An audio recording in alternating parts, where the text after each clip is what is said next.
જ્યારે ચડે છે મનમાં ક્રોધ ત્યારે કરે છે જન શું વિરોધ છે ક્રોધ ચાંડાળ સમાન એહ જે માહી પેસે અભડાય તે બોલો અભડાઈ જાય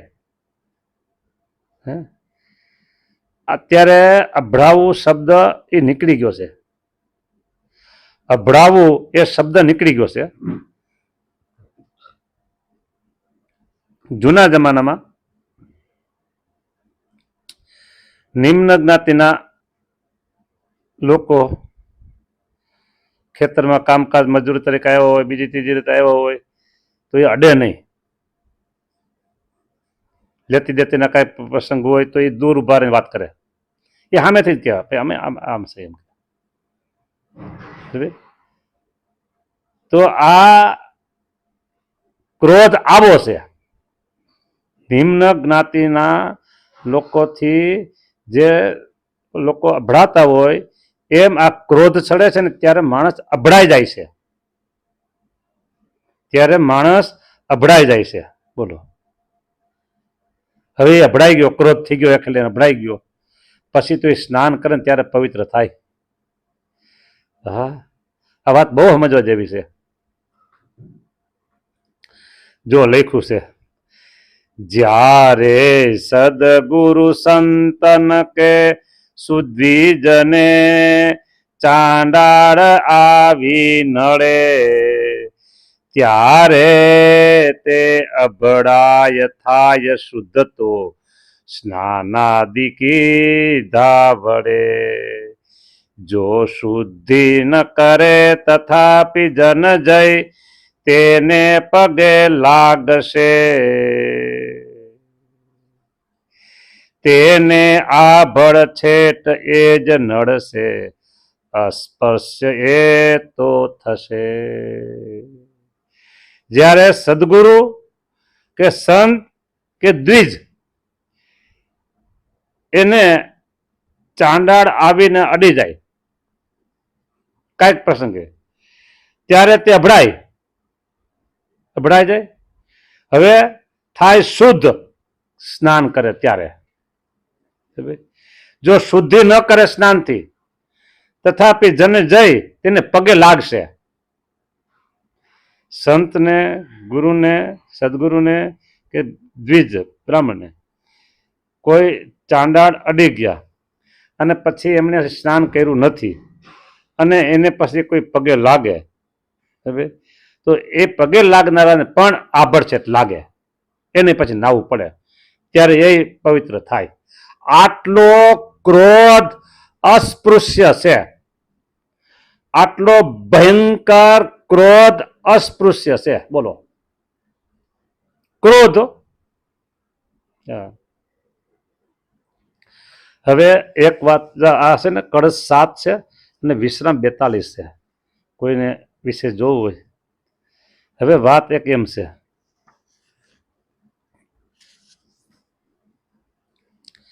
વાત એવી છે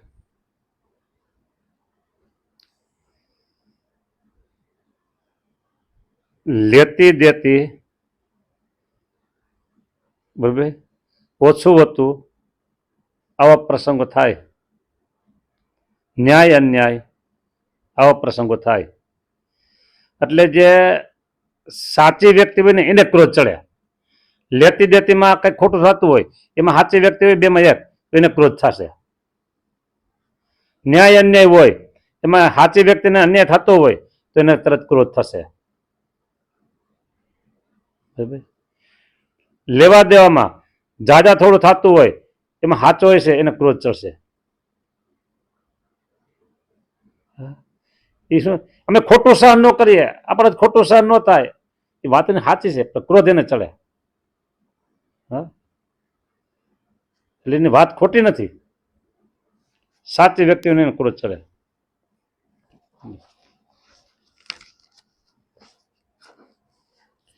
બીજી વાત ક્રોધ એને ચાંડાળ જેવો કીધો એટલે એ સારું તો નથી જ અને છતાંય ક્રોધ થાય છે એ વાત ન કે બોલો. અમદાવાદ દેશમાં પ્રોપર અમદાવાદના વચનામૃત 8 છે. વચનામૃતની પ્રતમાં અને વડતાલની પ્રતમાં 3 વચનામૃત છે અમદાવાદ દેશના. અને અમદાવાદ દેશની પ્રતમાં 8 વચનામૃત બોલે છે. જે હોય તે આપણે 8 કે 3 કે પડવું નથી, પણ એ 8 વચનામૃત છે ને એમાં હું ન બોલતો તો 6થું વચનામૃત લગભગ, અને 6થું ન હોય તો 5મું કે 7મું છે. આ 3 આંકડામાંથી એક આંકડો છે. 5મું, 6થું કે 7મું કે પછી 8મું. હા, 5મું તો નથી, 6થું, 7મું કે 8મું છે વચનામૃત. ક્રોધ થાય ને ત્યારે શું કરવું? ભગવાન સ્વામિનારાયણ બધી વાત કરીમાં. મોટા હોય તો જેની ઉપર ક્રોધ થયો છે એને માફી માગવાની, દંડવત કરવાના. હરિભક્તને સંત ઉપર ક્રોધ ઉપજ્યો કે સંતને હરિભક્ત ઉપર ક્રોધ ઉપજ્યો તો એને નમસ્કાર કરવા, નમન કરવાના, ક્રોધ દંડવત કરવાના. આ બધું ઘણું કીધું છે. ક્રોધ વિશેનું વચનામૃત બહુ ઘણું બધી વિગત સમજાવે છે. અને છતાંય રૂઢી ભાષામાં કહીએ આપણે આવું થાય છે એટલે ક્રોધ ઉપજે જ છે. બધા જાણે છે હોતે કે ક્રોધ સારો નથી, છતાં ક્રોધ ઉપજે છે.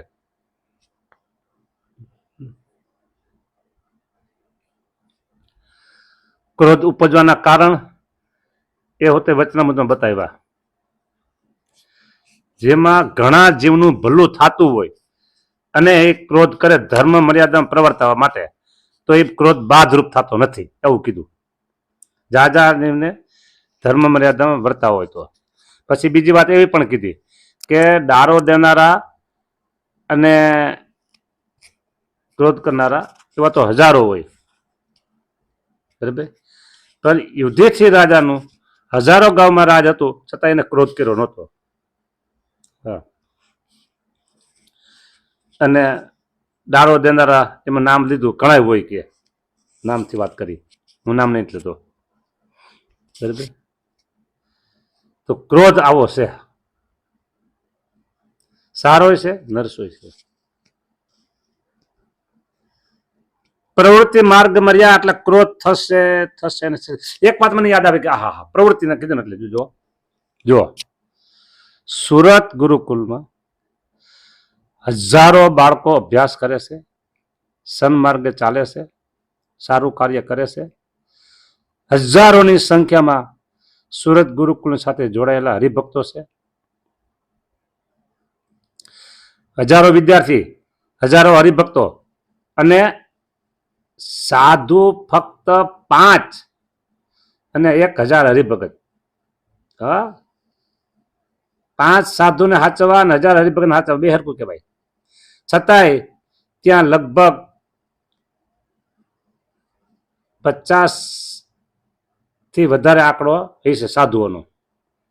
કેમાં એક ફક્ત ધર્મ વલ્લભદાસજી સ્વામી, બરાબર, એના અંદરમાં 50 થી વધારે સાધુ હોય છે. પછી પોઈચા આવે, નર્મદા પોઈચા, પછી પાટડિયા આવે, નવસારી આવે, સુરત આવે, આ બધા ઉના આવે, કેશોદ આવે, એ બધા સાધુ ધર્મવલ્લભ સ્વામીના હાથ નીચે, બરાબર. એટલે 50 થી વધારે સાધુ કહેવાય. હજારોની સંખ્યામાં વિદ્યાર્થીઓ, હજારોની સંખ્યામાં હરિભક્તો, સ્વયંસેવકો એટલા પાછા. ધર્મ વલ્લભદાસ સ્વામીએ વર્ષો પહેલા એમ કીધેલું કે આપણે આ બધી પ્રવૃત્તિ કરીએ છીએ, બધું કરીએ ખરાબ, કે ધાર્યું થાય ન થાય, આમ છે તેમ છે, ઘણી બધી વાતો કરી. અને એમાં એકાબીજાને ઝઘડવાનું થાય, બાંધવાનું થાય, બોલવાનું થાય, કુસમ થાય, ઝઘડો થાય, બધું થાય. સાચું સાચું બધું સાચું, એ જરૂર તમારે કરવું. બધાએ ઝઘડો કરવો, કુસમ કરવો, કજ્જો કરવો, ક્રોધ કરવો, બધું કરવો છૂટી છે બધાને. બધાને છૂટી છે, સાધુઓને, હરિભક્તોને, વિદ્યાર્થી બધાને છૂટી છે. ક્રોધ કરવાની, ધખવાની, વઢવાની, ખીજાવાની બધી છૂટી છે. પણ યુટર્ન આવ્યું હવે. પણ પેલા હું ક્રોધ કરું, પછી તમારે બધાને છૂટી. ધર્મવલ્લભદાસ સ્વામીએ જાહેરમાં એમ કીધું કે પેલા હું ક્રોધ કરું પછી તમારે બધાને છૂટી. બોલો કેટલો કંટ્રોલ હશે એને. આ જાહેરમાં આટલું બોલવું એટલે એને ક્રોધ ન કરવો, આવું બધું હાલતું હોય તોય જવા દો, ઈશે આમ છે તેમ છે બધું, ક્રોધ નહીં. હા જરીક ઊંચે અવાજે કોકને કેવું પડે કે ખરા, એ કઈ ક્રોધ નથી, ઊંચે અવાજ કેવું તો પડે, ધ્યાન રાખજો ભાઈ, આમ છે તેમ છે બધું કેવું પડે. હા અને કોઈ ક્રોધનો પ્રસંગ આવ્યો બીજા કોઈ વિદ્યાર્થીમાં કે સાધુમાં કે હરિભક્તોમાં કે સ્વયંસેવકો કઈ આવ્યો, એ વાંચતે ગાતે પાસે આવે, ધર્મસ્વામી પાસે આવે, તળને ફળ સમજાવે, આમ છે તેમ છે, કોને કે તમે આમ કરો તમે આમ કરો, વાત પૂરી થઈ ગઈ, તમે એક વિભાગ મૂકી દો, તમે બે વિભાગ મૂકી દો, આમ છે તેમ છે, ગમે તેને તરત સોલ્યુશન થઈ જાય. ક્રોધ નહીં કરવાનો. સેવા ભલે ઓછી થાય એ કે, હા સેવા ઓછી ભલે થાય, કદાચ સેવામાં 5 રૂપિયાની નુકસાની ભલે આવે. મુક્તાનંદ સ્વામી મહારાજ સામે તમને ક્રોધ થાય, મહારાજ થાય કે થાય બસ સમી જાય તરત કે મહારાજ કે અમારો તો 1 થી લાખ રૂપિયાનો બગાડ થાય ને તો ક્રોધ ન થાય કે બાપા તમે ભગવાન છો. આ ઘણી બધી ક્રોધની વાત છે. ક્રોધ આવે છે ને ત્યારે કુસમ થાય છે, અને કુસમ થાય છે ને ત્યારે એકાબીજાનો અપરાધ થાય છે, અને અપરાધ થાય છે ને ત્યારે કલ્યાણ ઉપર જોખમ થાય છે, અને કલ્યાણ ઉપર જોખમ થાય ત્યારે આત્યંતિક કલ્યાણ બગડી જાય છે. વાત ત્યાં છે. માટે ડાયાજનોએ આ ક્રોધ અને કુસમ એની ઉપર કંટ્રોલ રાખવો, ક્રોધ અને કુસમ એની ઉપર કંટ્રોલ રાખવો. જય સ્વામિનારાયણ. જો એક વાત કહી દઉં છેલ્લે, કાલની કથા અને આજની કથા.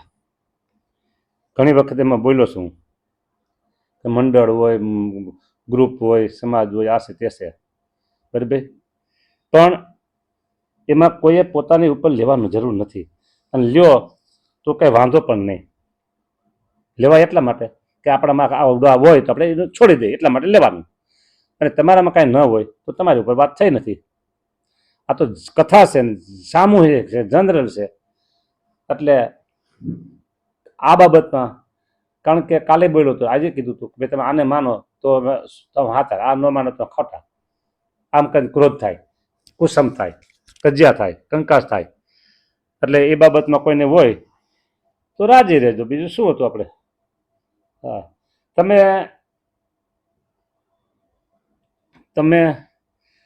એટલું જ સમજવાનું, તમે એટલે તમારે જનરલ વાત કરું છું કે જે કાંઈ થાય, ઝઘડો થાય, કજ્જો થાય, કંકાસ થાય, ગમે તે થાય, મેં એટલું જ સમજવાનું કે આમાં મારા કલ્યાણ ઉપર તો નુકસાની નથી ને, બસ એટલું જ જોવાનું. હા કલ્યાણ નુકસાન થતું હોય ને એ કાંઈ ન કરાય. સારું હાલો, જય સ્વામિનારાયણ. એટલી વાત કરી, કથા પૂરી.